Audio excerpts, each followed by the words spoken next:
పరిస్థితుల్లో ఆనందరాయుని వదిలి రావటం అంత మంచిది కాదు. రైల్వే స్టేషన్ నుంచి పిల్లల్ని తీసుకొచ్చే ఏర్పాటు నేను చేస్తాను. ముందు నువ్వు అక్కడికి వెళ్ళమ్మా. Okay sir.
హాస్పిటల్కి వెళ్దాం పదండి సార్. రండి. నువ్వెన్ని ప్రయత్నాలు చేసినా నేను బతకనమ్మా. కేశవరాయుడు నాగుపాము జాడ తెలుసుకుని వస్తాడు.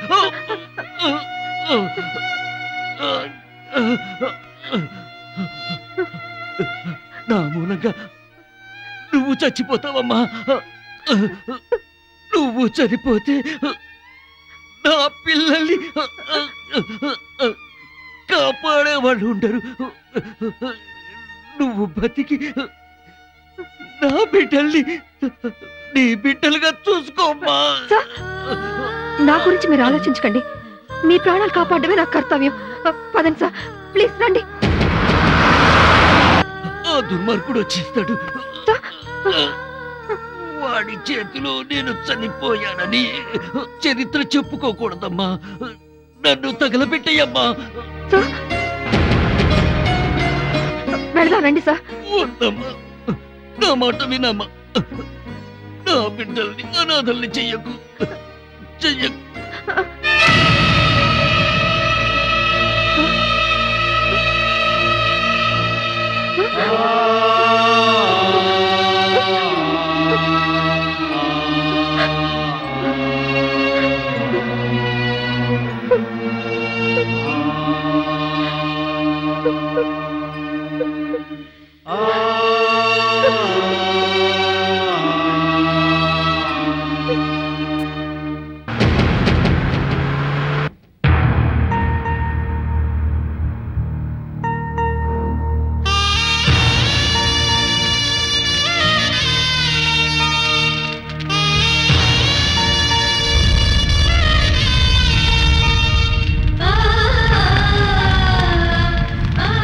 అమ్మా ఇందిరా, నన్ను క్షమించమ్మా. నేను బతికుండగా నువ్వు వదిలి వెళ్ళవని చచ్చిపోయినట్టు నిన్ను నమ్మించానమ్మా. ఏ చేతులతో నాకు దహన సంస్కారాలు చేశావో అదే చేతులతో నా బిడ్డల్ని కాపాడు తల్లి.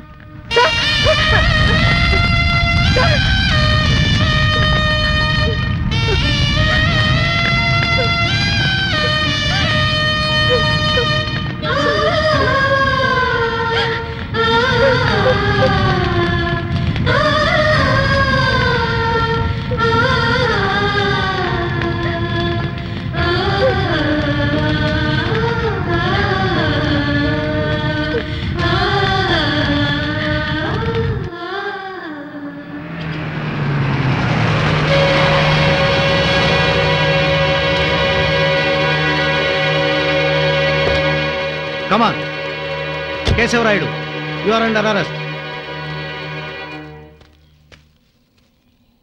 ఏయ్, నేను కొండప్ప కొడుకుని అన్నమాట ప్రకారం వాడిని చంపాను.